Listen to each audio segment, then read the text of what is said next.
ओम अज्ञानतिमिरान्धस्य ज्ञानाञ्जनशलाकया चक्षुरुन्मिलितं येन तस्मै श्रीगुरुवे नमः।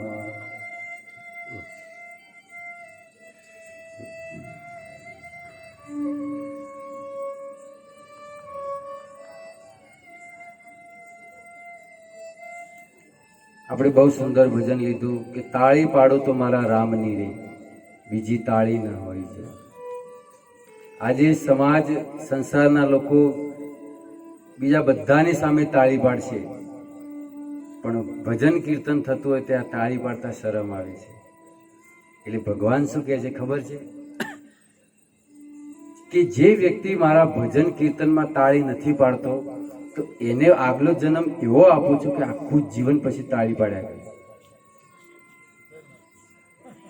આખું જીવન પછી તાળી પાડીને જ એનું પૂરું કરે. એટલે ભગવાનનું કીર્તન ભજન થતું હોય ત્યાં તાળી પાડવી જોઈએ. તાળી ભગવાનની સામે જ પાડવાની છે. નાચવાનું પણ ભગવાનની સામે જ છે. ભગવાનની સામે નહીં નાચીએ તો માયા તો નચાડે જ છે આપણને. કોઈ પત્નીની સામે નાચે છે, હે ને?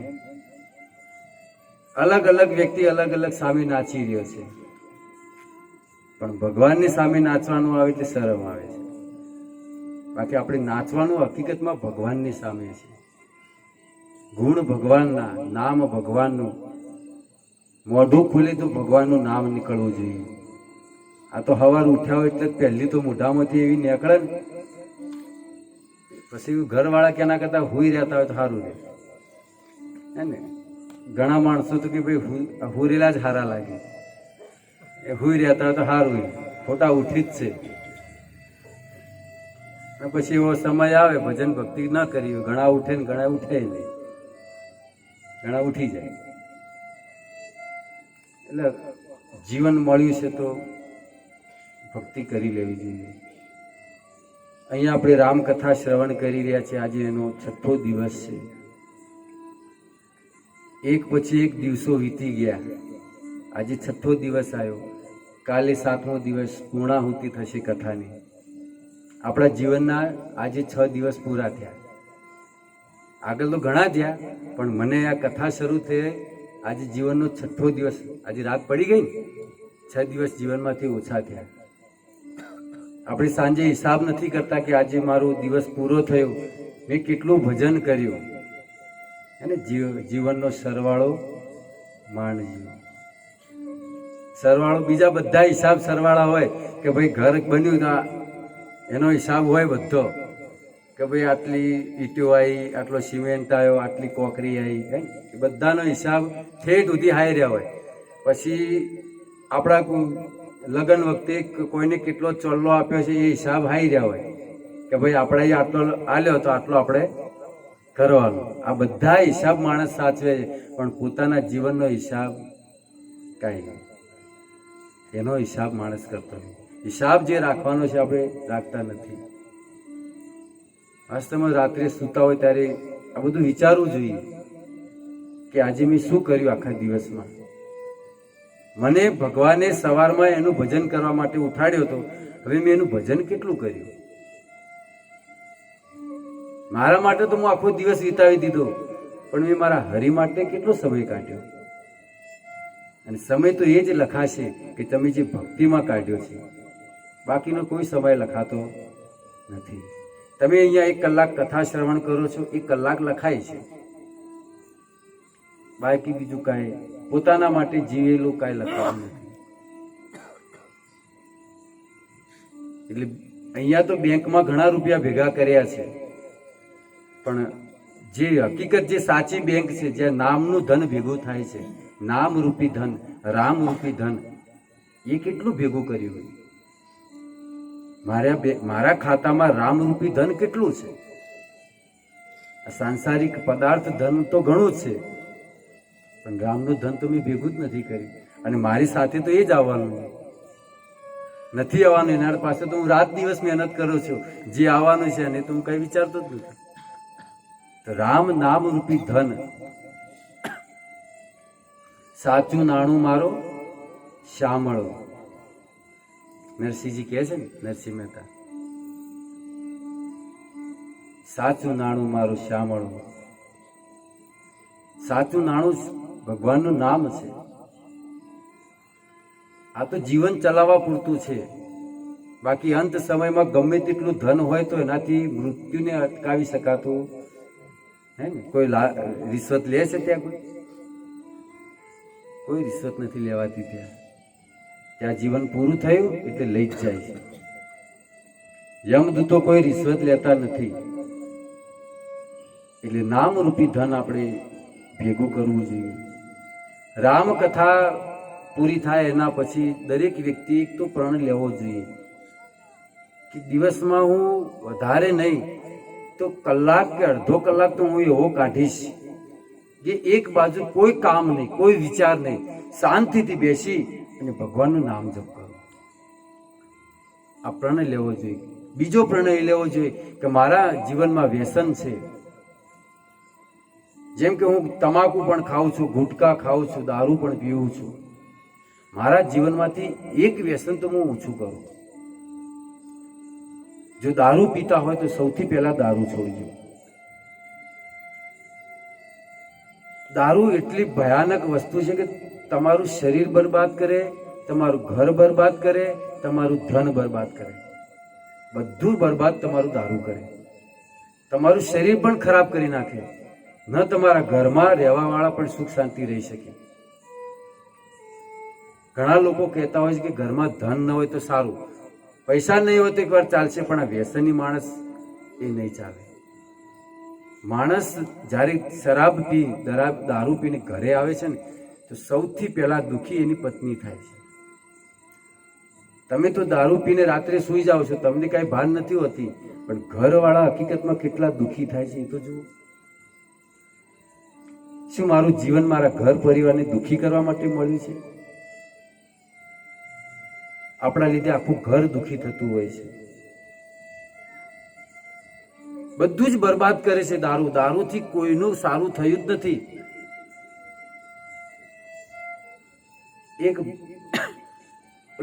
એક પિક્ચરમાં ખબર કે છે, હેરાફેરીમાં સુની શેટ્ટીને ઉધરસ થઈ હોય તો પરેશ રાવલ કે એ લે એક પેક માર લે કે તેરી ખાંસી ચલી जाएगी. એટલે પેલો કે ભાઈ दारू शराब पीने से थोड़ी खांसी चली जाएगी. लोग के मेरे बाप की फैक्ट्री चली गई दारू में, पूरा धन चला गया, खुद मेरा बाप चला गया, तो तेरी खांसी नहीं जाएगी. समझन पड़ी? मारू धन जतू रह्યું, મારા બાપની ફેક્ટરી હતી આખી જતી રહી, એ ખુદ જતો રહ્યો, તો તારી ઉધરો શું છે? કહેવાનો અર્થ એ કે દારૂની અંદર બધું જ બરબાદ થતું હોય છે. શરીર, ધન, પરિવાર. તમે આટલું સુંદર જીવન મળ્યું અને તમે એને શરાબ પી પીને વ્યસન કરી ખોટા અને જીવનને તમે બરબાદ કરી નાખો છો. અરે તમને એક વસ્તુ કહું કે જે વસ્તુથી આપણું શરીર ખરાબ થતું હોય તો એ વસ્તુ મફતમાં લેવાય? જે વસ્તુ આપણું શરીરમાં નુકસાન કરે છે એ વસ્તુ મફતમાં પીવાય? આપણે એવા તો કેવા મૂર્ખના છીએ કે પૈસા આલીને શરીર ખરાબ કરીએ છીએ. આ તો મૂઢ કહેવાય. જે પૈસા આલીને વ્યસન કરે છે ને, પોતાનું શરીર કરાય, એને મૂઢ કહેવાય. મૂઢનો અર્થ એટલે ખબર? 100 મૂર્ખા બરાબર એક મૂઢ થાય. 100 મૂર્ખાની મૂર્ખાઈ ભેગી કરે ને એટલે એના બરાબર એક મૂઢ થાય. તો આપણે એવા તો ક્યાં છે કે પૈસા આલીને આપણે વ્યસન કરીએ? આ તો મફતમાં ના લેવાય. નહીં કહેતા ભાઈ મફતમાં ઝેર મળતું થોડું પી લેવાય? તો આ તો પૈસા આલીને ઝેર પીએ છીએ. તો આ કેવી વસ્તુ છે આપણી? કેવી આપણી બુદ્ધિ થઈ ગઈ છે કે આપણે કયા માર્ગે જઈ રહ્યા છીએ? તમારા સામે અમે બેઠા છે, અમે ચા પણ નથી પીતા. અરે ચા તો દૂરની વાત છે, કેડબરી ચોકલેટ આવે ને, કેડબરી, ઓલી ડેરી મિલ્ક, એ નથી ખાતા અમે. તમારા સામે બેઠા છીએ ને, તમારા ચહેરા જુઓ અને મારો ચહેરો જુઓ, ફરક લાગે છે કઈ? મને 36 વર્ષ થઈ ગયા છે. હવે 37મો બેસે, કઈ ફેર લાગે છે? મેં ઘણી મજૂરી કરી છે, પણ ચહેરા ઉપર ચમક હોય, ચહેરા ઉપર તેજ હોય તો સમજવું કે એ વ્યક્તિના જીવનમાં વ્યસન નથી. આ તમાકુનો ટેસ્ટ કેવો આવે મને ખબર જ નહીં સાહેબ. કેવો લાગે તમાકુનો ટેસ્ટ? કડવો લાગે, ખાટો લાગે, કેવો મને ખબર જ નહીં. બોલો, ચાનો ટેસ્ટ હું ભૂલી ગયો છું, કારણ કે 6ઠું ભણતો હતો એટલે 12 વર્ષનો હતો, 11 વર્ષનો ત્યારે મેં ચા છોડી દીધી. આજે 36 વર્ષ થયા, ચાનો સ્વાદ મને ખબર નથી. શું કામ લેવું જોઈએ? જે વસ્તુ આપણું શરીર ખરાબ હોય તો મફતમાં ના ખવાય. પૈસા અને આપણે પૈસા લઈને ખાઈએ છીએ. સુધરી જવું જોઈએ જીવનમાં. મનુષ્યનું જીવન મળી શું કામ બરબાદ કરો છો? શું મળે છે તમને દારૂમાં? શું મળે છે ગુટકામાં? શું મળે છે તમને તમાકુમાં? ઘરમાં ખાવા માટે કરિયાણું લાવવાના પૈસા ના હોય, દારૂના ક્યાંથી કાઢો છો તમે? દારૂમાં બધું બરબાદ થઈ જાય છે સાહેબ.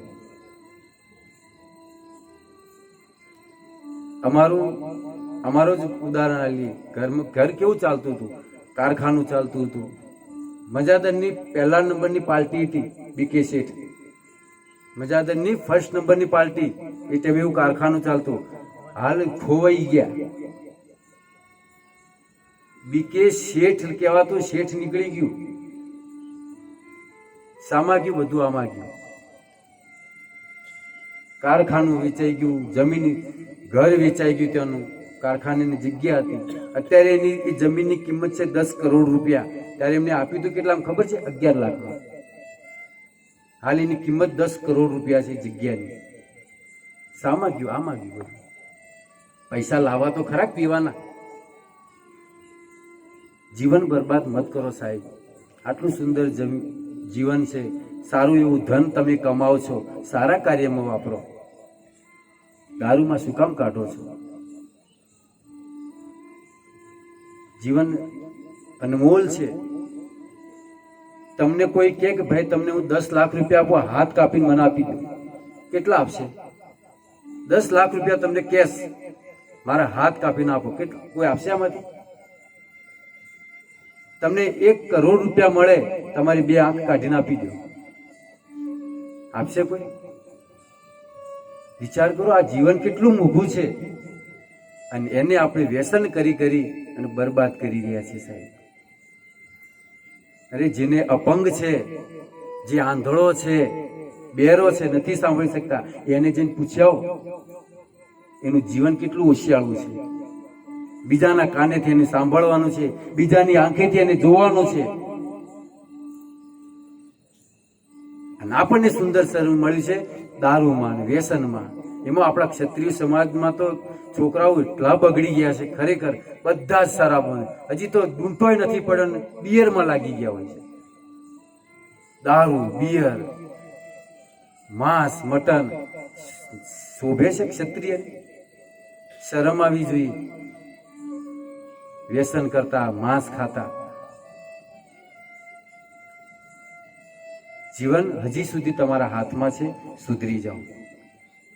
ને તો દારૂ તમે નથી પીતા, દારૂ તમને પીવે છે. તમે શું દારૂ પીવો? આપણી શું ઓકાત છે કે દારૂ પીએ? દારૂ આપણને પી ગયો, ખલાસ કરી નાખ્યું. આવું ને આવું તમારું શરીર હશે અને જીવન પૂરું થઈ જશે. તમારા પાછળ તમારા ઘરવાળા દુઃખી થશે. તમે તો જશો પણ પાછળ દુઃખી કરતા જશો.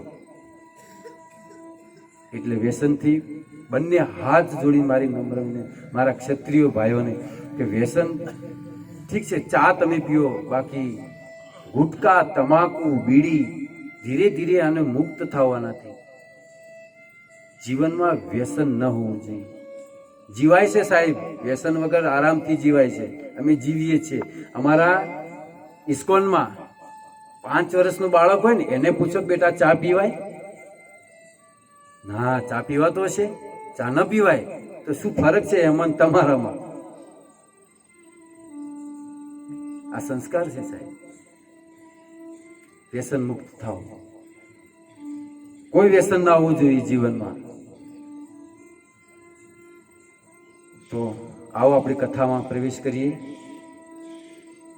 ઘરનો છું, ક્ષત્રિય સમાજનો છું એટલે સાહેબ થોડું દુઃખ થાય છે કે મારો ભાઈ પીન ફરતો હોય, મારો ભાઈ વ્યસન કરતો હોય, મારો ભાઈ ગુટકા ખાતો હોય,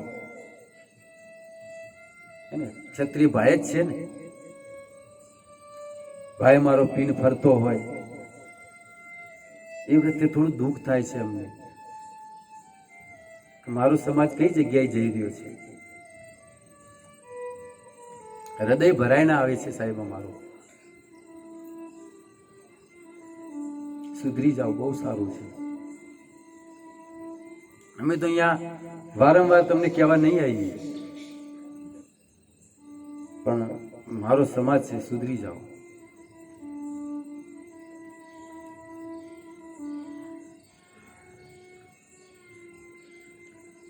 તો કાલની કથામાં આપણે શ્રવણ કર્યું કે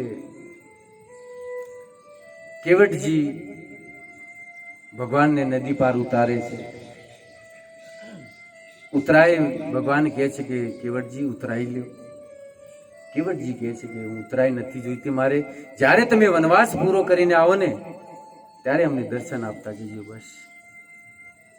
ભગવાન ત્યાંથી આગળ નીકળે છે.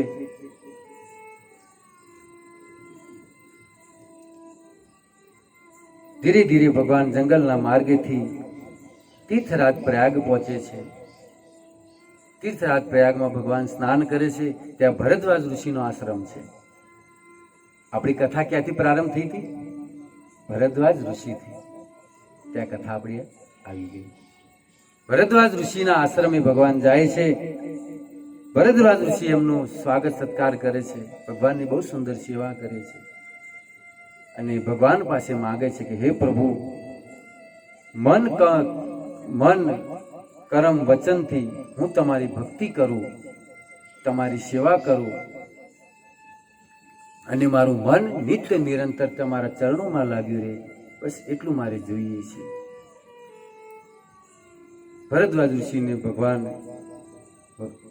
સુખ આપી ત્યાંથી આગળ નીકળે છે અને આગળ જતા ભીલોનું ગામ આવે છે. ભીલોના ગામમાં ભગવાન ત્યાં રોકાય છે. ભીલ સાથે બધા વાતો કરે છે. પુરુષો સાથે ભગવાન બેઠા છે અને સ્ત્રીઓ સાથે સીતા માતા બેઠા છે. ભીલ લોકો પૂછે છે ભગવાનને કે પ્રભુ, તમે બંને જણ કોણ છો? તમે વેશભૂષાથી તો તમે સાધુ તો નથી જ લાગતા, તમે કોઈ રાજકુમાર હોય એવા લાગો છો, કારણ કે તમારા ચરણ કમળ એટલા કોમળ છે, તમારું તન કોમળ છે, એટલે તમે રાજકુમાર હોય એવું અમને પ્રતીત થાય છે.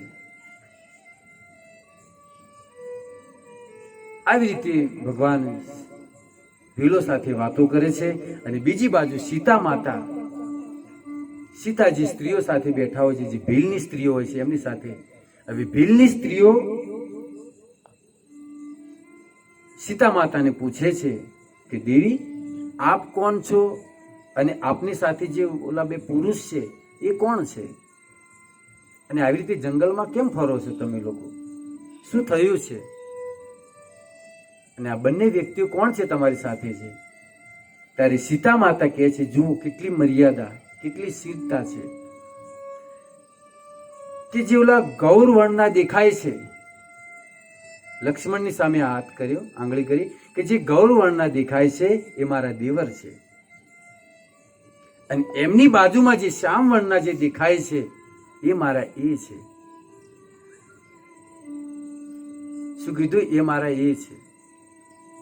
હજી તો મર્યાદા ગામમાં છે, સિટીમાં હોય તો ખબર જ નથી પડતી કે એનો ઘરવાળો છે કે ગાડીનો ડ્રાઈવર છે.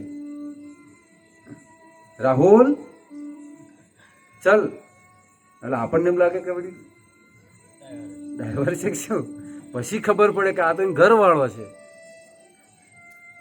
અને જો સિટીની હોત તો સીતાની જગ્યાએ શું બોલે? માય મિસ્ટર રામુ, રામુ લક્ષ્મણ, એમ જ કે રમેશ, સિટીમાં એમ જ કે. પણ સીતા માતા કહે છે કે જે ગૌર વર્ણના છે એ મારા દેવર છે અને એમની બાજુમાં જે શ્યામ વર્ણના છે એ મારા એ છે. આ શીલતા છે. પતિનું નામ જે સ્ત્રી પોતાના મુખેથી લે છે એ પતિનું આયુષ્ય કપાતું જાય છે. ગરુડ પુરાણમાં વર્ણન છે આનું. પતિનું નામ ક્યારે સ્ત્રીએ મુખેથી લેવું નહીં. આપણા ગામમાં તો મર્યાદા છે, મોટા દીકરાના નામથી બોલાવે છે, સારું છે મર્યાદા. બાકી સિટીમાં આવું કાંઈ નથી, નામથી જ. હવે ત્યાંથી ભગવાન અને સીતા અને લક્ષ્મણ ત્રણે જણ ત્યાંથી નીકળે છે અને આગળ જતા વાલ્મીકીજીનો આશ્રમ આવે છે. વાલ્મીકીજી ભગવાનની બહુ સુંદર સેવા કરે છે. વાલ્મીકીજી કોણ હતા ખબર છે? બધા તમે ઇતિહાસ જાણો જ છો. વાલ્મીકીજી જે વાલિયા લૂંટારા, એ જે વાલ્મીકી બન્યા, એમના વિષયમાં કહેવામાં આવે છે કે ઉલટા નામ જપત જગ જાના, વાલ્મીકી ભય બ્રહ્મ સમાના. ઉલટું નામ જપતા હતા, મરા મરા મરા. કારણ કે એ જ્યારે શિકાર કરતા અને જે હરણને મારતા એટલે બોલતા હે મરા, હે મરા. એમ કરતા કરતા એમની મરા મરા. નારદ મુનિ એમને રામ બોલાવે તો કે મરા, કે બોલો રામ, કે મરા, કે રામ રામ રામ, મરા મરા મરા મરા રામ રામ રામ રામ રામ. ઉલટા નામ જગત જબ જાના, વાલ્મીકી બ્રહ્મ સમાના. ઉલટું નામ જપતા જપતા પણ વાલ્યો લૂંટારો વાલ્મીકી બની ગયા. એક સંતના સંપર્કમાં આવ્યા, નારદજીના સંપર્કમાં આવ્યા. નારદજીએ કીધું કે તું જે પાપ કરે છે, તારા ઘર પરિવાર આમાં તને ભાગ આપશે, જા ઘરે જઈને પૂછી આવ તો ખરા. વાલ્મીકી વાલ્યો લૂંટારો ઘરે જાય છે. ઘરે જઈને એના પત્નીને પૂછ્યું કે હું જે કમાઈને લાવું છું પાપનું ધન, એમાં તું ભાગ આપીશ? ત્યારે એની પત્ની કહે છે હું શું કામ આપું ભાગ? અમારું ભરણ પોષણ કરવું તમારું કર્તવ્ય છે, અમે હું કામ તમને ભાગ આપીએ? ના પાડી દીધી. છોકરાઓને જઈને પૂછ્યું, છોકરાઓ પણ ના પાડી દીધી કે અમે ભાગ નહીં આપીએ, એ તો તમારું કર્તવ્ય છે. વૈરાગી જાગી ગયો સાહેબ અને નારદજીને ગુરુ બનાવી અને રામ નામનો જપ લઈ, દીક્ષા લઈ અને એમને રામાયણ લખી દીધું. મહાન સંત થઈ ગયા. એમના આશ્રમમાં ભગવાન ગયા છે.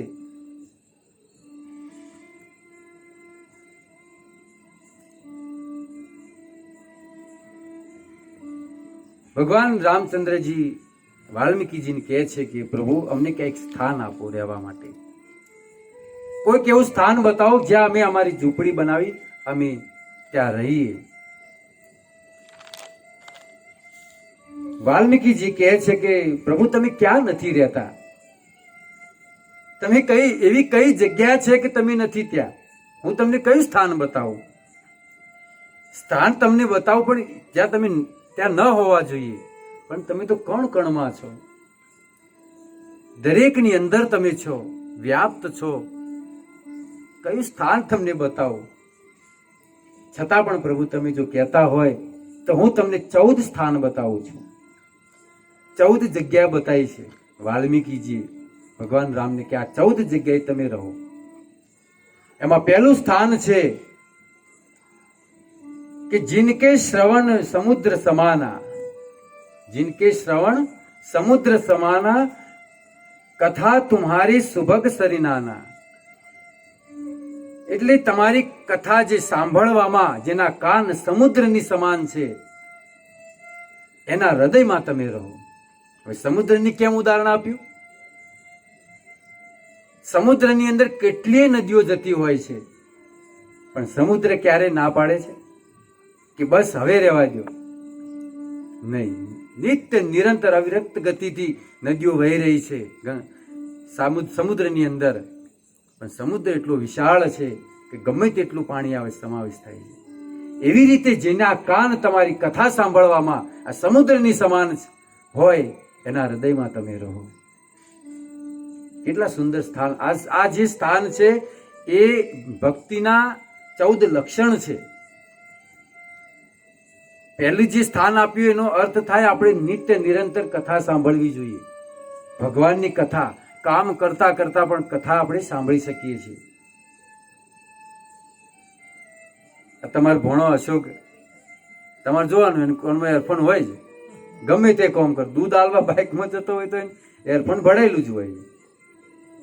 નિત્ય નિરંતર વિરત ગતિથી કથા સાંભળતો જ હોય છે. એને કહેવાય સમુદ્રની સમાન એના કાન. રાત્રે હુરે ત્યાં સુધી એની ચાલુ જ હોય. એટલે જેના કાન તમારી કથા સાંભળવામાં સમુદ્રની સમાન છે, ત્યાં તમે રહો. બીજું સ્થાન બતાવે છે, લોચન ચાતક જીન કરી રાખે, રહી દરસ જલધર અભિલાહે. કે જેની આંખો ચાતકની જેમ નિત્ય નિરંતર તમારા દર્શન કરતી હોય, જેની આંખો, એના હૃદયમાં તમે રહો. આ આંખ ભગવાનના દર્શન કરવા માટે મળી છે. આંખથી તમે જે પણ કાર્ય જોશો એની અસર મન ઉપર પડે છે. અત્યારે સમાજમાં બળાત્કારોના કેસ વધી ગયા છે.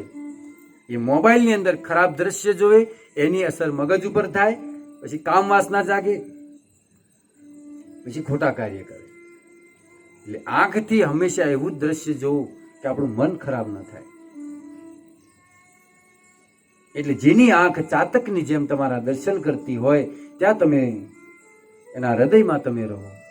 ત્રીજું સ્થાન બતાવતા કહે છે કે જેની જીભ હંમેશા તમારા નામનું ગુણગાન કરતી હોય, તમારા નામ જપ કરતી હોય, તમારું સ્મરણ કરતી હોય, એના હૃદયમાં તમે રહો.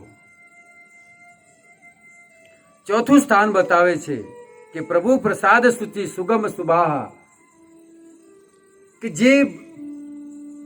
જેનું નાક નિત્ય નિરંતર તમારા ચડાવેલી માળાની સુગંધ લેતું હોય, તમારા પ્રસાદની સુગંધ લેતું હોય, એવાના હૃદયમાં તમે રહો. પાંચમું સ્થાન બતાવે છે, શિસ્ત નવય સુર ગુરુ દ્વિજ દેખી, પ્રીતિ સહિત કરી વિનય વિશેષી. કે છે કે જેનું મસ્તક, જેનું માથું ગુરુને, સંતને જોઈ, કોઈ વૈષ્ણવને, બ્રાહ્મણને જોઈ અને જેનું મસ્તક નમતું હોય, એના હૃદયમાં તમે રહો. સંત ભક્ત બ્રાહ્મણને જોઈને આપણું મસ્તક નમવું જોઈએ, પૂજનીય છે. પાંચમું સ્થાન બતાવ્યું.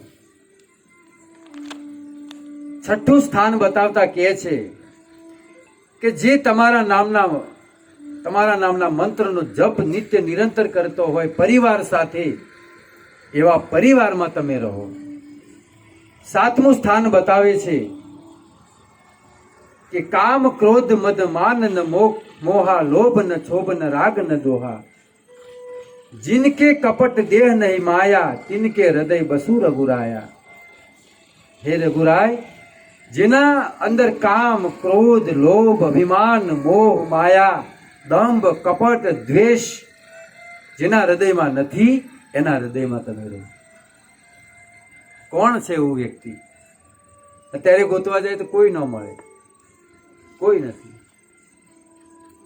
દરેકની અંદર કામ વાસના પડી છે, દરેકની અંદર લોભ છે, મોહ છે, આસક્તિ છે.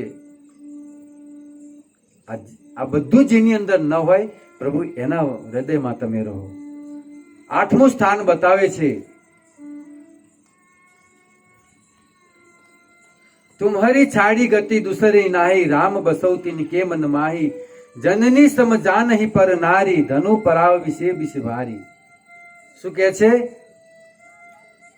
આઠમું સ્થાન બતાવે છે કે જે તમારા સિવાય બીજા કોઈનો આશ્રય નથી લેતો, રામ અને કૃષ્ણ સિવાય બીજા કોઈનો આશ્રય નથી, એના હૃદયમાં તમે રહો.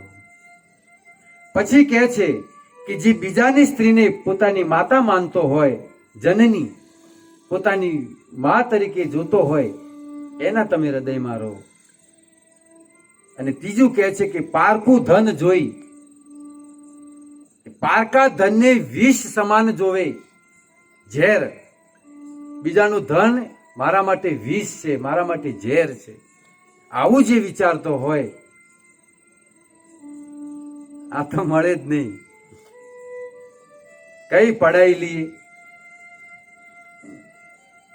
ટોપી નથી પહેરાવતા એકબીજાને.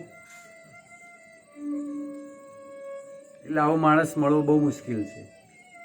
એટલે બીજાનું ધન વિષની સમાન જોતો હોય એના હૃદયમાં તમે રહો. આવી રીતે 14 સ્થાન એમને બતાવ્યા છે. હવે સ્થાન બતાવી અને છેલ્લે કહે છે કે તમે આ ચિત્રકૂટમાં તમે રહી શકો છો. ભગવાન મંદાકિની નદીમાં સ્નાન કરી અને ચિત્રકૂટમાં પોતાની ઝૂંપડી બનાવે છે. ભગવાન ત્યાં રહી રહ્યા છે.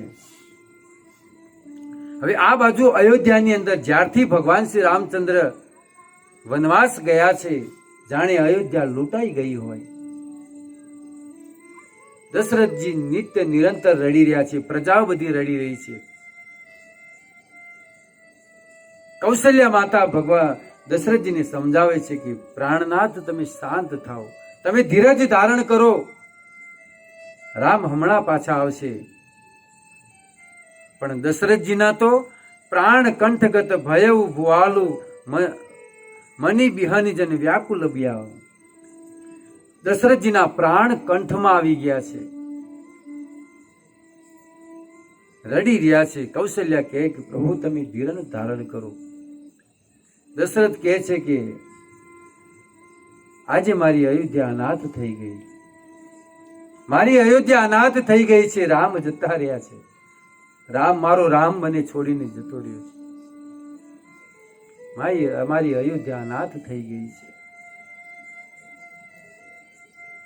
હે સુમંતજી, લાગે છે કે મેં મારા ગુરુને મેં હેરાન કર્યા છે, ગાયોને દુખી કરી છે, બ્રાહ્મણોની હત્યા કરી છે, એટલે મારા જીવનમાં આ દુઃખ આવ્યા છે. નિશ્ચિત મેં ગયા જન્મની અંદર પાપ કર્યા છે, એ પાપ આજે મારા પાપ ફૂટીને આવ્યા છે. મારી અયોધ્યા લૂંટાઈ ગઈ છે. લાગે છે સુમંતજી મારા પ્રાણ હવે નહીં રહે. રામના વિયોગમાં હું હવે વધારે નહીં જીવી શકું. દશરથજી પોતાના અંતિમ શબ્દમાં કહે છે, જો દશરથજી પોતાનું જીવન કેવું જીવ્યા છે. અંતિમ શબ્દ દશરથજીના રામ રામ કહી રામ કહી રામ રામ કહી રામ તનુ પહી હરિ રઘુબર બિરવ રાવ ગયે રઘુ સુરધામ. દશરથજી આખું જીવન રામ રામ રામ કરીને જીવ્યા છે અને અંત સમયમાં પણ રામનું નામ એમના મુખે આવ્યું છે. રામ રામ કરીને પોતાના પ્રાણ છોડ્યા છે. ભક્તો આપણે પણ એવું જીવન હોવું જોઈએ, એવી ભક્તિ કરવાની છે કે આપણા પણ પ્રાણ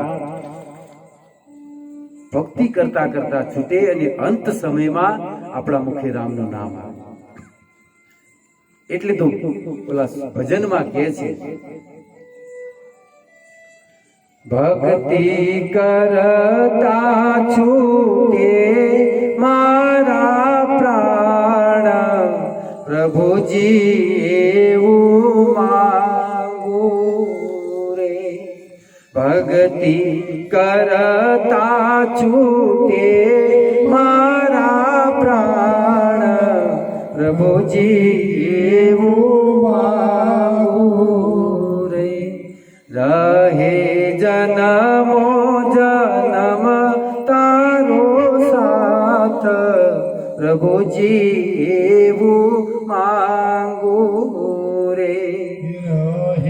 જનમો જનમ તારો સાથ પ્રભુજી એવું માંગુ રે. રહે અંત સમય તારું ધ્યાન પ્રભુજી એવું માંગુ રે. રહે અંત સમય તારું ધ્યાન પ્રભુજી એવું માંગુ રે. ભક્તિ કરતા છૂટે મારા પ્રાણ પ્રભુજી એવું માંગુ રે. ભક્તિ કરતા છૂટે મારા પ્રાણ પ્રભુજી એવું માંગુ રે. શ્વાસે શ્વાસે રટું તારું નામ પ્રભુજી એવું માંગું રે. શ્વાસે શ્વાસે રટું તારું નામ પ્રભુજી એવું માંગું રે. ભક્તિ કરતા છૂટે મારા પ્રાણ પ્રભુજી એવું માંગું રે. ભક્તિ કરતો છૂટે મારા પ્રાણ પ્રભુજી એવું માંગુ રે. આપણું જીવન એવું જીવવાનું છે, એવું પવિત્ર ભક્તિમય કે અંત સમયમાં આપણા મુખે રામનું નામ આવે. જીવન એવું જીવવાનું છે કે ભક્તિ કરતા કરતા મારા પ્રાણ છૂટે. બધું ભેળું કરતા કરતા નહીં, ભક્તિ કરતા કરતા છૂટે. તો દશરથજીને અંત સમયમાં રામ રામ કહી અને પોતાના પ્રાણને છોડી દીધા છે. દશરથજી ભગવત ધામ પધાર્યા છે. દશરથજીના જીવનમાં કહેવામાં આવે છે કે જીવન અને મરણનું ફળ જો સાચું કોઈને પ્રાપ્ત કર્યું તો દશરથજીએ. જીવન મરણ ફળ દશરથ પાવા, દશરથજી પ્રાપ્ત કર્યું છે. આખું જીવન રામ રામ કરતા અને અંત સમય પણ રામનું નામ. ભક્તો, મૃત્યુ દરેકના જીવનમાં આવવાનું છે. જાતસ્ય હિ ધ્રુવ મૃત્યુ ધ્રુવમ જન્મ મૃતસ્ય છે. મૃત્યુ દરેકના જીવનમાં આવવાનું છે. તો મૃત્યુથી ડરવાનું નથી, મૃત્યુથી બચવાના પ્રયત્ન નથી કરવાના, મૃત્યુને સુધારવાનું છે. એવું કાર્ય કરી કે આપણું મૃત્યુ સુધરી જાય. પરીક્ષિત મહારાજને શ્રાપ લાગ્યો, તેમને મૃત્યુ સુધારવા માટે રાજપાટ છોડીને ગંગા કિનારે જઈને ભાગવત કથા શ્રવણ કરી. સાહેબ, મૃત્યુને સુધારી લીધું. મૃત્યુનો ભય ન હોવો જોઈએ. ભક્તિ કરતા હોય અને મૃત્યુનો ભય ન હોય એને તો એ તો નિશ્ચિત હોય કે મને બીજો જન્મ મળશે તો સારા ઘરે મળશે. પણ ડરતા એ લોકો હોય છે જે જીવનમાં પાપ કરે છે, વ્યસન કરે છે. એ લોકો ડરતા હોય છે કે મારો મૃત્યુ પછી મને નરકવાસ થવાનો છે. ભયંકર ભયંકર સજાઓ છે નરકની અંદર. સાહેબ, નરક છે. આપણે માનીએ કે ન માનીએ કઈ ફરક પડતો નથી ભગવાનની પ્રકૃતિમાં. ચિત્રગુપ્તના ચાપડાની અંદર બધું જ લખેલું છે.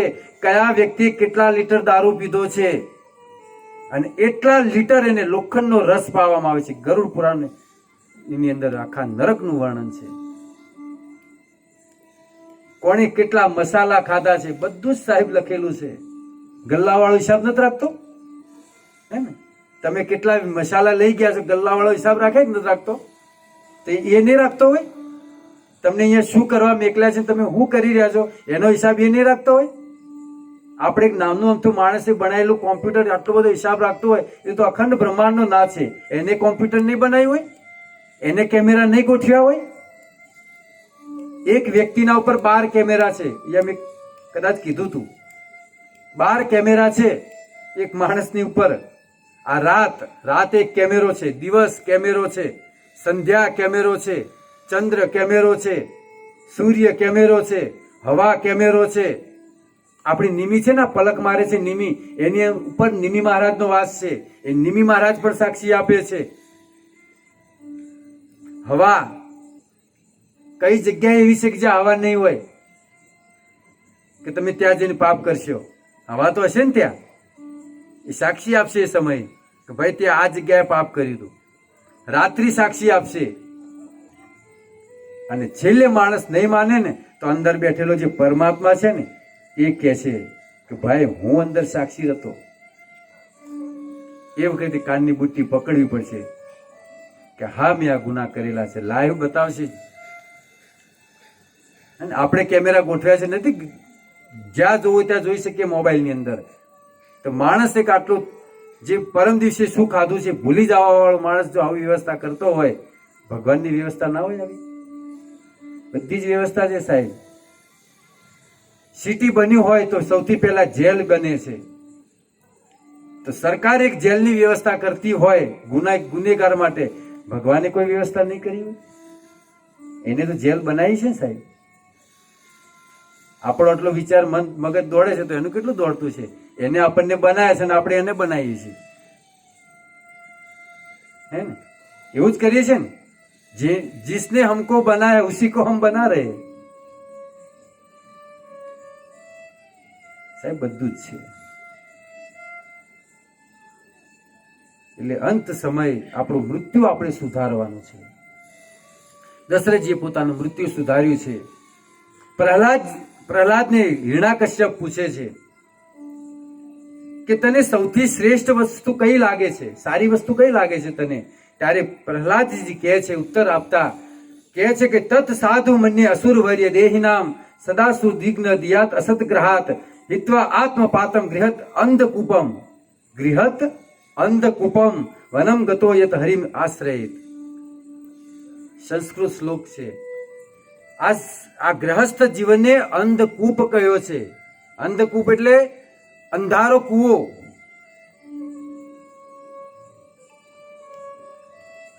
પ્રહલાદજી પોતાના પિતાને કહી રહ્યા છે કે આ ગ્રહસ્થ જીવન અંધારો કૂવો છે. જેવી રીતે કે અવાવર કૂવો પડ્યો હોય અને એની બાજુ ચોમાસામાં ઘાસ ઉગી ગયું હોય. હવે આ કૂવો છે કે પેલા ઘેટાને ખબર પડે નહીં, એટલે ઘેટું ઘાસ ખાવા જાય એટલે શું પડે? કૂવામાં પડે. એટલે પછી પાછળ ચાલવા વાળું ઈએ પડે. એટલે આપણે જે લગ્ન જીવન કરી રહ્યા છીએ આપણે જાણતા નથી કે લગ્ન જીવન શા માટે છે. એ તો મારા બાપો પરણ્યા એટલે હું એ પરણ્યો, મારા ભાઈએ પરણ્યા હતા, હું એ પરણ્યો, મારા છોકરાને પરણાય. પણ પરણ્યો છે શું કરવા? પૂછ્યું કોઈને કે ભાઈ લગ્ન શું કરવા જોઈએ? છે કોઈ પાસે જવાબ? પેઢીથી પરણતા હોય અમે પરણીએ છીએ. પણ લગ્ન જીવન ભાઈ ગ્રહસ્થ જીવન છે. આ કઈ બગીચો નથી કે ફાવે એમ બધું અપનાવી લેવાનું. આ ગ્રહસ્થ જીવન છે. ગ્રહસ્થ જીવનને અંધ કૂવો કીધો છે. પ્રહલાદ મહારાજ કહે છે કે ગ્રહસ્થ અંધારો કૂવો છે. તમે એકવાર પડી તો ગયા, પણ તમને નેકળતા આવડે છે? અને કોઈ સાધુ સંતો આવીને દોરડું નાખે તો ગ્રહસ્થો પકડતા નથી પાછા. કોઈ સંતો આવી અને દોરડું નાખે છે કે ભાઈ લે દોરડું, આ મંત્રનું જપ કરજે. એટલે ઘણી વાર કથામાં બેઠા ત્યારે દોરડું પકડી રાખીએ, કથા પૂરી થઈ છોડી મેળ દેવાનું. હેડો કપડા ખંચેરી ના હોય. કથાની જગ્યાએ મૂકી દેવાની, ઘેર ના લાવવાની. કથા ઘેર ના લવાય. એટલે સાધુ સંતો દોરડું નાખે છે પણ આપણે ઘણી વાર પૂરતું પકડીએ છીએ, પછી છોડી મૂકે છે, વળી પકડીએ છીએ, છોડી દઈએ છીએ, અને છેલ્લે પછી હાવ મૂકી દઈએ છીએ. લેવા દે, અમે કાંઈ નથી કરવું. આ ગ્રસ્ત જીવન અંધારો કૂવો છે. પડી તો ગયા પણ નીકળતા આવડવું જોઈએ સાહેબ. નીકળતા નહીં આવડે તો ફરે જશો. આ જ ગ્રસ્ત જીવનની અંદર ભક્તિ બહુ સરળ સારી રીતે થઈ શકે છે. જેને આખંડ બ્રહ્મચારી છે એને તો કેટલું મુશ્કેલી વેઠવી પડે છે. એને પોતાની ઇન્દ્રિયોને વશમાં રાખવી પડે છે. માણસે લગ્ન કર્યા હોય, પત્ની હોય તો બીજાની સ્ત્રી પર નજર નથી નાખતા. તો પેલો તો અખંડ બ્રહ્મચારી છે, એ કેટલું કંટ્રોલ કરતો હશે. તો ગ્રસ્ત જીવનને બધી અમુક છૂટ છે, પણ એનો અર્થ એ નથી કે એ જ છે. ગ્રસ્ત જીવનમાં રહીને પોતાની ઇન્દ્રિયોને કંટ્રોલ કરી અને ભગવાનનું ભજન કરવાનું છે, સાધુ સંતોની સેવા કરવાની છે. આ તો સાધુ સંતો આવે એટલે હંતાઈ જાય અને ડેકલા વાગે દોણા વિકાર વેળાતા ભીડ જમી હોય. ગ્રસ્ત જીવન છે સાહેબ, અનમોલ જીવન છે. તો પ્રહલાદજીએ કીધું કે આ અંધારો કૂવો છે, નીકળતા આવડવું જોઈએ. કોઈ સંત દોરડું નાખે તો પકડી અને બહાર નીકળી જાઓ. તો ભગવાન ચિત્રકૂટની અંદર રહી રહ્યા છે. હવે દશરથજીનું તો મૃત્યુ થયું છે. ભરત અને શત્રુઘ્ન એ મોસાળમાં છે. વશિષ્ઠજી ભરત અને શત્રુઘ્નને લેવા માટે મોકલે છે કે તમે જાઓ આ બંને ભાઈને લઈ આવો અહીંયા, કારણ કે પેલા બે ભાઈ તો હાજર નથી, તો આ બંને ભાઈઓને લેતા આવો. અને એમને કહેતા નહીં કે ઘરે આવું થયું છે, આવી ઘટના થઈ છે, મૃત્યુ પામ્યા છે તમારા પિતાશ્રી, રામને વનવાસ થયો છે, આવું કાંઈ કહેતા નહીં. શાંતિથી સમજાવી અને લઈ આવો. ભરતજીને લેવા માટે જાય છે મંત્રીગણ, અને જ્યારે લઈને રથમાં બેસે છે ને ભરતજી, એમને અપશકુન થવા લાગ્યા. અજીબ અજીબ પ્રાણીઓના અવાજ એમને સંભળાવા લાગ્યા. ભરતજી સમજી ગયા કે નક્કી અયોધ્યામાં કઈ ઘટના ઘટી છે. ભરતજી સમજી ગયા.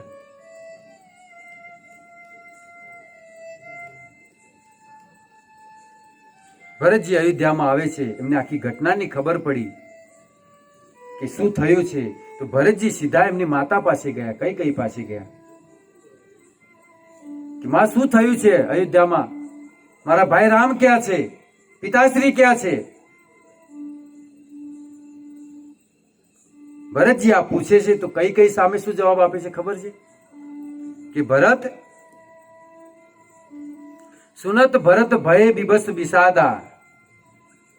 ભરત તને ખબર છે તમે અહીંયા નહોતા ને, એટલે અહીંયા ષડયંત્ર થતું હતું, અહીંયા રમત રમાતી હતી તમારી પાછળ, અને ભરત બેટા મેં બધું જ બરાબર કરી દીધું છે. રામને વનવાસ મોકલી દીધા 14 વર્ષ માટે, અને તને રાજ્ય આપ્યું છે, એટલે બેટા હવે તમે શાંતિથી સુખીથી રાજ્ય કરો. કઈ મેં બધું બરાબર કરી દીધું છે.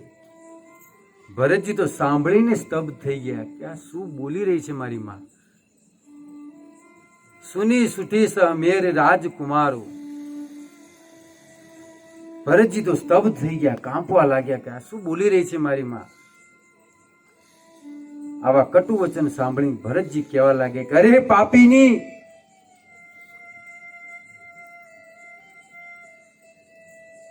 અરે પાપીની, તે તો કુળનો નાશ કરી દીધો, આખા કુળનો નાશ કરી નાખ્યો. તે મારા ભાઈને રામને તે વનવાસ મોકલ્યો, મારા પિતાને તે મારી નાખ્યા, અને તું એમ કે છે કે મેં બધું બરાબર કરી દીધું છે? શું બરાબર કરી છે તે? મારા ભાઈને તે વનવાસ મોકલ્યા, મારા પિતાશ્રીને તે મારી નાખ્યા. જો પે કરુ રુચિ હતી તોહી જન્મત કાહે ન માર મોહી. અરે આના કરતા તો મને જન્મતા સાથી મારી નાખ્યો તો સારું હતું. ભરતજી એમની માતાને કહી રહ્યા છે કે આના કરતા તો તે મને જન્મ સાથે તે મને મારી નાખ્યો તો સારું હતું, અને તું એમ કે છે કે મેં બધું બરાબર કરી દીધું છે? પેડ કાટી તે પાલક સીંચા, મીન જીયન નિત બારી ઉલીછા. તે ઝાડને કાપી અને પાંદડા સીંચ્યા છે તે, અને માછલીનું જળ ઉલેચી દીધું છે તે, અને તું એમ કે છે કે મેં બધું બરાબર કરી દીધું છે? અરે પાપીની, મને સૂર્ય વંશમાં મને જન્મ મળ્યો, મને દશરથ જેવા પિતા મળ્યા, મને રામ જેવો મારો ભાઈ મળ્યો, પણ મારું દુર્ભાગ્ય કે તારા જેવી માં મળી મને. મારું દુર્ભાગ્ય કે તારા જેવી માં મને મળી છે.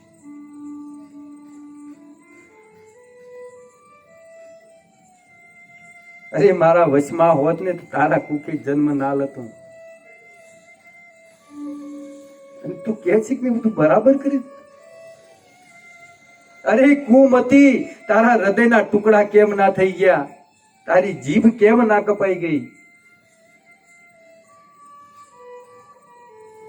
તારા મુખમાં જીવડા કેમ ન પડ્યા કે તે મારા ભાઈ રામને તે વનવાસ આપી દીધો? રામ વિરોધી હૃદય તે પ્રગટ કિન્હ મોહી. અરે રામનો વિરોધ કરી નાખ્યો, તે રામનો વિરોધી બનાવી દીધો તે મને. હે વિધાતા, ભરતજી કહે છે કે હે વિધાતા, મને આવી પાપી સ્ત્રીના ગર્ભથી મને જન્મ આપ્યો છે, મને રામનો વિરોધી કરી નાખ્યો, આજે રામનો દુશ્મન બનાવી દીધો. આ જગતમાં મારા જેવો પાપી બીજો કોણ હશે? ભરતજી રડવા લાગ્યા છે. અને છેલ્લે તો કહી દીધું એમની માતાને કે સાંભળ, આજથી તું મારી માં નહીં ને હું તારો પુત્ર નહીં. આજથી તારું મુખ હું નહીં જોઉં. અરે માં તો ભગવાનનું સ્વરૂપ કહેવાય છે, અને તે મને ભગવાનથી દૂર કરી દીધો. આજથી હું તારો પુત્ર નહીં, તું મારી માતા નહીં. આજ પછી હું ક્યારે તને માં નહીં કહીશ. તે મને રામથી દૂર કર્યો છે. બસ ભરતજી રડતા રડતા કૌશલ્યા માતા પાસે જાય છે. કૌશલ્યા માતા કહે છે, બેટા તું શું કામ રડે છે? અરે રામ તો કાલે પાછા આવી જશે. ભરતજી કહે છે કે માં આમાં મારો કોઈ દોષ નથી. હું તો જાણતો પણ નથી આમાં. મારો વિશ્વાસ કરો. મને કાંઈ ખબર નથી. મને રાજનો કોઈ લોભ નથી. મને રાજ્યનો મોહ પણ નથી. માં, હું કાંઈ નથી જાણતો. મને માફ કરજે માં. આ તો મારી માં કઈ એનું બધું કરેલા કરતું જ છે. આમાં હું જાણતો પણ નથી. કૌશલ્યા કહે છે, પણ બેટા હું તને ક્યાં કાંઈ કહું છું? તું રડવાનું બંધ કર. રામ કાલે પાછા આવી જશે. ભરતજી વશિષ્ઠ ઋષિ પાસે જાય છે. વશિષ્ઠજી સમજાવે છે કે ભરત, આ તો વિધાતાના લેખ હોય. જે થયું એ થયું, પરંતુ હવે તમે રાજ્ય સંભાળો. રાજગાદી સૂની છે, અને સૂનું રાજ્ય હોવું એ અપશકુન કહેવાય. માટે તમે રાજ્ય સંભાળી લો. હવે તમે રાજા બનો. ભરતજી કહે છે કે વશિષ્ઠજી, એ ગુરુદેવ, તમે ઉલટી ગંગા વહાવી રહ્યા છો. તમે ઉલટી ગંગા વહાવી રહ્યા છો. અરે તમારે મને રાજા બનાવવો હતો ને, તો સૌથી પહેલા મને રાજા બનાવો છો, અને પછી રામને વનવાસ આપવો હતો. એકવાર હું જો રાજા બની જાત ને પછી હું જોત કે મારા રામને કોણ વનવાસ આપે છે. પણ તમે પહેલા રામને વનવાસ આપ્યો, અને હવે મને તમે રાજા બનાવવાનું ઉલટું કર્યું છે. તમે ભૂલ કરી છે ગુરુદેવ. તમે પેલા મને રાજા બનાવવાનો હતો, પછી હું જોવત કોણ રામને વનવાસ નીકળે છે. એકવાર હું જો રાજા બની ગયો હોત તો. તમે ઉલટું કર્યું છે. અને તમે એમ કહો છો કે ભરત તું ગાદીમાં બેસે એમ. મોહી રાજ હઠ દેવ જબહી, રસાતલ જાય જબહી તબહી. જો હું તમે કહેતા હોય કે રાજગાદી પર બેસું, જો હું રાજગાદી પર બેસીને તો આ પૃથ્વી રસાતળમાં વહી જશે. અરે હું તો પાપી છું, જેનું નામ લેવાથી ત્રણ માતાઓ વિધવા થઈ ગઈ. એવો અભાગ્યો છું, એવો અધમ છું, પાપી છું. વિચાર કરો, આ ભરતની કેટલી શ્રેષ્ઠતા છે. બીજો ભાઈ તો રાજ્ય લઈ લે, હેડો જો જંગલમાં હારું આપણને રાજ મળી ગયું. પણ નહીં, ભરતજી એવા નહોતા. આ પૃથ્વી આ રસાતળમાં જતી રહેશે જો હું રાજા બનીશ તો. અરે હું તો હવે જાઉં છું મારા પ્રભુ પાસે. તમારે જો આવવું હોય તો તમે ચાલો સાથે, નહીં તો હું તો હવે જાઉં છું. ભરતજી અયોધ્યાથી જવા માટે નીકળે છે. આખી અયોધ્યાવાસીઓ જેટલા પણ હતા બધા રામ યાત્રામાં નીકળે છે. વશિષ્ઠજી, એમની માતાઓ બધા. રસ્તામાં લોકો કોઈ ફળ ખાઈને ચાલે છે, કોઈ માત્ર દૂધ પીવે છે, કોઈ એક ટાઈમ જમે છે. આ વખતે પ્રજા સૂતી નથી. પ્રજા સમજી ગઈ કે એકવાર અમે સૂઈ ગયા હતા અને રામ હાથમાંથી નીકળી ગયા. હવે કોઈ સૂતા પણ નથી. રામ યાત્રામાં ક્યારેય સુવાય નહીં. આખી પ્રજા આખી રાત જાગે છે. બધી ભગવાનના વિરહમાં રડી રહી છે. તમસા નદીમાં એક રાત રોકાય છે ભરતજી. ત્યાંથી ધીરે ધીરે આગળ નીકળે છે. નિષાદ રાજ મળે છે અને નિષાદ રાજ સમજ્યા કે ભરતજી લાગે છે રામ ઉપર ચડાઈ કરવા જઈ રહ્યા છે.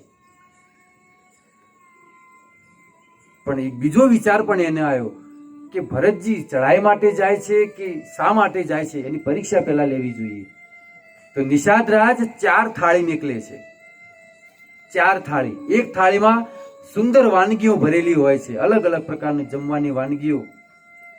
બીજી થાળીમાં માંસાહાર હોય છે. ત્રીજી થાળીમાં ધન સંપત્તિ ભરેલી હોય છે અને ચોથી થાળીમાં કંદમૂળ હોય છે. નિષાદ રાજ મોકલે છે એમના સૈનિકોને લઈ. સૈનિકો ભરતજી પાસે આવે છે. ભરતજી કંદમૂળની જે થાળી હતી એ લે છે ને બાકીની થાળીઓ પાછી આપે છે. નિષાદ રાજ સમજી ગયા કરે આ તો ભોગી નથી ભરત, ભરત તો જોગી છે, મારાથી ભૂલ થઈ છે. નિષાદ રાજ પણ ભરતજીની સાથે ચાલે છે.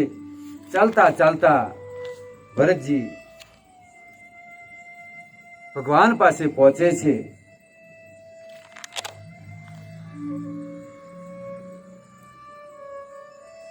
ભગવાન રામજી સમજી ગયા કે દૂરથી કોઈ કીધું કે ધૂળની ડમરીઓ ઉડી રહી છે, ભરતજી આવી રહ્યા છે. લક્ષ્મણજી ક્રોધિત થયા છે. લક્ષ્મણજીને આકાશવાણી થઈ. લક્ષ્મણજી શાંત થયા છે.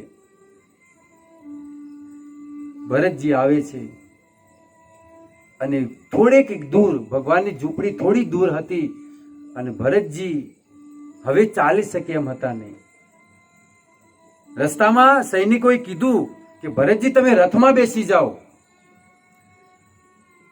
કારણ કે તમે તો રાજ્યમાં મોટા થયેલા છો, તમારા ચરણ કમળ કોમળ છે, તમને પથ્થર વાગશે, કાંકરા વાગશે, કાંટા વાગશે. ભરતજી શું કહે છે ખબર છે? અરે મારા પ્રભુ રામ ખુલ્લા પગે ગયા છે અને ત્યાં જ તો મારું માથું હોવું જોઈએ. જ્યાં મારા રામ ઉઘાડા પગે ચાલ્યા છે ત્યાં મારું મસ્તક રાખીને મારે ચાલવું જોઈએ. પણ હું એટલો અધમ છું, એટલો પાપી છું કે પગ મૂકીને ચાલી રહ્યો છું.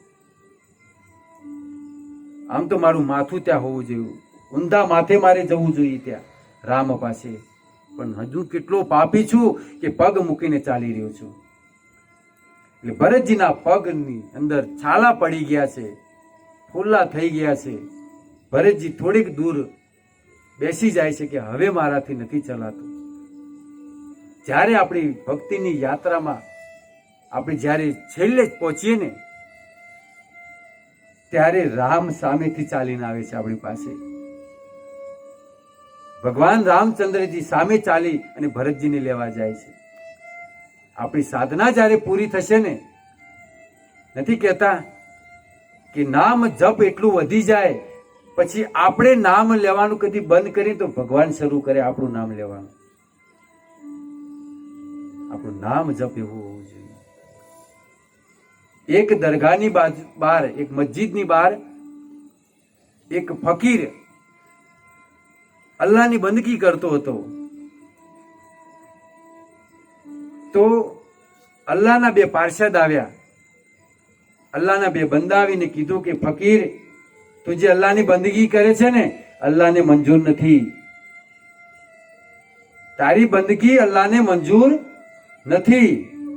ઓલો ફકીર તો ઉભો થઈને નાચવા લાગ્યો, ખુશ થઈ ગયો, આનંદિત થઈ ગયો, કૂદવા લાગ્યો. તો ઓલા પાર્ષદ ને ઓલા બીજા બધા કહે છે કે તું નાચે છે કેમ? તારી બંદગી અલ્લાહને મંજૂર નથી, તું નાચે છે, તારે દુઃખી થવું જોઈએ. ઓલો નાચવા લાગ્યો. નાચે છે કેમ? કે હું એટલા માટે નાચું છું કે એને ખબર તો છે ને કે કોઈ બંદગી કરે છે એની. વાત સમજાણી? કે અલ્લાહને એ તો ખબર છે ને કે મારી કોઈ બંદગી કરે છે, પછી કબૂલ હોય કે ના હોય મારે એનેથી કાંઈ લેવા દેવા નથી. એને એટલી તો ખબર છે કે હું એની બંદગી કરી રહ્યો છું, બસ મારે આ જ જોઈતું હતું. આપણે જે ભક્તિ કરીએ છીએ, ભક્તિના છેલ્લા સમય પછી ભગવાન આપણું નામ લેવાનું શરૂ કરે. ભગવાન ભક્તનું નામ લે છે. પછી ભરતજીને બંને વચ્ચે સંવાદ થાય છે. ભગવાન એમની ચરણ પાદુકા આપે છે. ભરતજી ચરણ પાદુકા લઈ અને છેલ્લે છેલ્લે કહે છે કે પ્રભુ, હે ભાઈ, હે રામ, 14 વર્ષ પૂરા થાય અને એના પછી જો એક પણ દિવસ વીતી ગયો ને તો હું મારા પ્રાણ છોડી દઈશ. એક દિવસ પણ જો વીત્યો છે તો મારી લાશ તમને જોવા મળશે. એટલે એક પણ દિવસ ન વીતે તમે અયોધ્યામાં આવજો. એટલું કહીને ભરતજી પાછા જાય છે. ભગવાન ત્યાંથી આગળ વધે છે. ચિત્રકૂટમાં રોકાણા છે. ત્યાં અત્રિ અનસુયાનો આશ્રમ છે. અનસુયા માતા બહુ સુંદર શિક્ષા આપે છે નારી ધર્મની. કારણ કે અનસુયા સતી છે. જે અનસુયા એ છે કે જે બ્રહ્મા, વિષ્ણુ ને મહેશ ને 3 ને બાળક બનાવ્યા હતા. હે ને, ભિક્ષા લેવા ગયા અને કીધું કે તમે નગ્ન અવસ્થામાં આવી અને તમે જો અમને ભિક્ષા આપો ને, ત્રિદેવ કહે છે કે નગ્ન અવસ્થામાં તમે થઈને અમને ભિક્ષા આપો ને તો અમે તમારી ભિક્ષા લેશું, નહીં તો નહીં લઈએ. ત્યારે એમના તપના બળથી 3 જણને બાળકને બનાવી દીધા.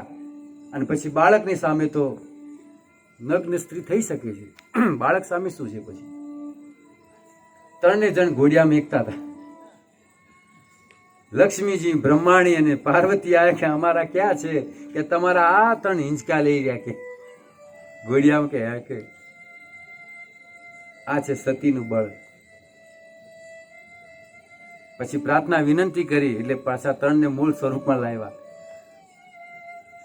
આ 3 લોકની અંદર અનસુયાની વાતો થતી. એ અનસુયાએ સીતા માતાને ઉપદેશ આપ્યો કે દેવી, એક સ્ત્રીનું હિત ભાઈ, માતા, પિતા આ કરી શકે, પણ જેટલું પતિ જેટલું પત્નીનું હિત કરી શકે એટલું ભાઈ, માતા, પિતા ન કરી શકે. સાહેબ, અનસુયા માતા શિક્ષા આપે છે. પતિ જેટલી પત્નીની રક્ષા કરે, જેટલું સુખ આપે એટલું ભાઈ કે માતા પિતા ન આપે. સાહેબ, એક પતિ એટલું આપી શકે. પતિ પોતાની સંપત્તિમાં એનું નામ લખાવી દે, જે ભાઈ પણ નથી આપતા. આપે છે સંપત્તિ, અને પતિ એની સંપત્તિ આપી દે, પોતાનું તેજ આપી દે. પત્ની જે પુણ્ય કરે એમાં પતિને કાંઈ ન મળે, પણ પત્ની જો પાપ કરે એનું 50% પતિને ભોગવવું પડે. પતિ જે પુણ્ય કરે એનું 50% પત્નીને મળે, પણ પતિ જો પાપ કરે એમાં પત્નીને કોઈ ભાગીદારી નહીં. શું કીધું સમજાણું? પત્ની જે ભક્તિ કરે, પુણ્ય કરે એમાંથી પતિને 1 આના જેટલું મળે નહીં. પત્ની જો પાપ કરે તો એમાં 50% પતિને ભોગવવું પડે. આ શાસ્ત્રનો નિયમ છે. સાહેબ, અનસુયા માતા ઉપદેશ આપી રહ્યા છે. અને પતિનું પુણ્ય કરેલું અડધું પત્ની લઈ લે, પણ પતિનું પાપ કરેલું પત્ની ના લે. હવે એક વિચાર કરો, આનાથી મોટું કોઈ સુખ આપી શકે પતિ? એક પત્નીને સુખ અને સારું જીવન, સ્વતંત્રતા એક પતિ જ આપી શકે. જ્યાં સુધી દીકરીના લગ્ન નથી થતા ત્યાર સુધી સ્વતંત્ર નથી હોતી. સાહેબ, એકલી ક્યાંય જઈ શકે? લગ્ન પછી એ જ સ્ત્રી એકલી પણ ફરી શકે છે. ભાઈના ઘરે હતા, પિતાના ત્યાં હતા ત્યારે સ્વતંત્ર નતા તમે, અને લગ્ન થયા પછી એક સ્વતંત્રતા મળે, તમે ગમે ત્યાં ફરી શકો છો. સાહેબ, એક પતિ જેટલું સુખ આપી શકે પત્નીને એટલું ભાઈ, પિતા ન આપી શકે. એટલે રિસાઈન ઘેર જાવું નહીં. આ કેવા કથાનો સાર એ છે, આજે કીધું એ. રિસાઈન થેલા ભરીને ઉપડી જાઓ છો ને, એ ધંધા બંધ કરી દેજો. પતિ જેટલું હિત ભાઈ, માતા, પિતા ન કરી શકે. સાહેબ, અનસુયા માતા કહે છે, જે જગતની સૌ પ્રથમ સતી સ્ત્રી છે, જેને શિવજીને, બ્રહ્માજીને અને વિષ્ણુને બાળક બનાવ્યા હતા, એ પોતાના તપના બળથી એ સીતા માતાને ઉપદેશ આપે છે. સંસારની સાધારણ સ્ત્રી નથી આપતી. એટલે સતી સીતાજીને કીધું કે પતિ જેટલું સુખ બીજું કોઈ ના આપી શકે. અને પછી અનસુયા માતાએ એવા દિવ્ય વસ્ત્રો આપ્યા છે સીતા માતાને કે એ જ વસ્ત્ર પહેરી અને સીતા માતાએ 14 વર્ષ સુધી બીજા વસ્ત્ર નહોતા બદલ્યા, અને એ વસ્ત્ર મેલા પણ નહોતા થયા કે નહોતા દુર્ગંધ પણ મારતા. એ અનસુયા માતાએ પોતાના વસ્ત્ર આપ્યા હતા, દિવ્ય વસ્ત્ર હતા. 14 વર્ષ સુધી એના એ જ વસ્ત્ર પહેરીને સીતા માતા રહ્યા હતા. એની દુર્ગંધ પણ નથી આવી એ કપડામાંથી. સતીનું આટલું તપનું બળ હોય છે. જે સ્ત્રી પોતાના પતિને છોડી, 3 પ્રકારની સ્ત્રી હોય. એક તો પોતાના પતિને છોડીને બીજા કોઈને પુરુષ માને જ નહીં. એને એમ જ છે કે મારો પતિ એક જ પુરુષ છે, બાકી બધી સ્ત્રીઓ જ છે. આ ફર્સ્ટ નંબરની પતિ. બીજા નંબરની એ છે કે પોતાના પતિને પતિ માને અને અન્યને ભાઈ અથવા પિતા માને. આ બીજા નંબરની સ્ત્રી. અને ત્રીજા નંબરની એ છે કે એને બધે નજરો ફરતી હોય, બધે નજરો નોખતી હોય. આ ત્રીજા નંબરની સ્ત્રી. પર પુરુષ જોઈને એની કામ વાસના જાગતી હોય. આ ત્રીજા નંબરની સ્ત્રી છે. આપણે જોવું જોઈએ કે આપણે કઈ કક્ષામાં છીએ. રામાયણ આપણું દર્પણ છે. મેં પહેલા જ કીધું હતું, આપણા જીવનનું દર્પણ છે. એમાં જો ખબર પડી જાય કે હું રામ છું કે રાવણ છું, હે ને, હું સતી અહલ્યા છું કે અનસુયા છું કે શૂર્ણપંખા છું, તરત દેખાઈ જાય. રામાયણ સમજો, સાંભળો, વાંચો. એટલે કપડા લઈ દિવ્ય વસ્ત્ર આપ્યા છે. ધીરે ધીરે આગળ નીકળે છે. સમય થઈ ગયો છે. આમ તો સબરીની કથા લેવી હતી, પણ હવે નહીં લેવાય. 5 મિનિટ છે, 5 મિનિટમાં લઈ લો તમારી ઈચ્છા હોય તો. પછી કે ભાઈ તમોની ગોદડા હાલ્યા, અમન ગોદડા નહીં હાલ્યા હોય. તમને તો પૂછતું નહીં હોય, પણ અમને હવે પૂછવા માંડી હોય. હે ને, તમને સબરીની લઈ લઈએ 5 મિનિટમાં કથા. એટલે કાલની કથામાં રાવણનો વધ થઈ જાય. સબરીની બહુ સુંદર કથા છે. સબરીના જયારે લગ્ન હતા ત્યારે એના ઘર આંગણે ઘણા બધા બકરા ને પાડા ને એવું બધું લાઈન બાંધેલું. સબરી એની માતાને પૂછ્યું કે માતા, આ બધું કેમ આટલા બધા જાનવરો આપણા ઘરે ભેગા કર્યા છે? એટલે બેટા, કાલે તારા લગ્ન છે અને જેટલા મહેમાનો આવશે એમને માંસનું ભોજન કરાવવાનું છે. કારણ કે ભીલ પરિવારના હતા, આદિવાસી હતા, એટલે એમના પરિવાર, એમના રિવાજમાં આવું હોય છે. એટલે સબરીએ વિચાર કર્યો કે મારા એકની પાછળ આટલી બધી જીવ હત્યા થશે, એના કરતા હું એકલી જો લગ્ન ન કરું તો આટલા જીવ તો બચી જાય. સબરી રાત્રિના, સબરી એટલે એનું નામ સબરી નથી, એ સબર કુળમાં જન્મી છે એટલે એનું સબરી કહીને બોલાવે છે. તો આ સબરી રાત્રિના સમયે જ ઘર છોડીને ભાગી જાય છે અને દૂર જંગલમાં ઘણા લોકો એની પાછળ પણ જાય છે, પણ સબરી હાથમાં આવતી નથી. એક ઝાડ ઉપર ચડીને રાત્રિ રોકાય છે ત્યાં, અને જે ઝાડ ઉપર ચડી હોય સામે એક આશ્રમ હોય છે, જે આશ્રમ મતંગ ઋષિનો હોય છે. એ મતંગ ઋષિના આશ્રમમાં આ સબરી હવે પોતાનું જીવન તો વિતાવું કે નહીં? આવી રીતે ઝાડ ઉપર તો ક્યારે સુધી જીવન વીતે? તો રોજ સબરી શું કરતી કે આ સાધુ સંતો બ્રહ્મ મુહૂર્તમાં 4 વાગે ઉઠી અને સ્નાન કરવા નદીએ જતા. તો આ સબરી 3 વાગે ઉઠી જતી અને 3 વાગે ઉઠી આખા આશ્રમને વાળી અને જે રસ્તો હતો એને સ્વચ્છ કરી દેતી, ઝાડુ મારી દેતી આખા આશ્રમમાં, અને પાછી ઝાડ ઉપર ચડી જતી. એટલે રોજ મતંગ ઋષિ આ જોવે કે આ કોણ કરી જાય છે, શિષ્યો પણ મારી સાથે સાથે જ ઉઠે છે, તો આ વાળવા વાળું છે કોણ, આ સફાઈ કોણ કરી જાય છે? તો રોજ ઘણા સમય સુધી આવું ચાલ્યું. પણ એક સમય સબરીજીને ઉઠવામાં થોડું લેટ થઈ ગયું, 3:30 થઈ ગયા, અને સબરી ઝાડુ મારતી હતી. સાધુ સંતો, મતંગ ઋષિને શિષ્યો બધા સ્નાન કરવા ગયા હતા, અને સ્નાન કરીને વળતા આવ્યા. સબરીજી રસ્તો સાફ કરતા હતા અને પકડાઈ ગયા. સબરીજીએ પકડાઈ ગયા. બધા શિષ્યો ક્રોધિત થઈ ગયા કે આ તો ભીલ છે અને આપણા આશ્રમમાં ઝાડુ મારે છે, આપણો આશ્રમ અપવિત્ર કર્યો, આપણો રસ્તો અપવિત્ર કર્યો. અને શિષ્યો ક્રોધિત થઈ ગયા. પણ મતંગ ઋષિના આંખમાંથી આંસુ નીકળવા લાગ્યા, રડવા લાગ્યા કે ધન્ય હો દેવી આપ, તમે ધન્ય છો કે તમે સાધુ સંતોની સેવા કરી છે.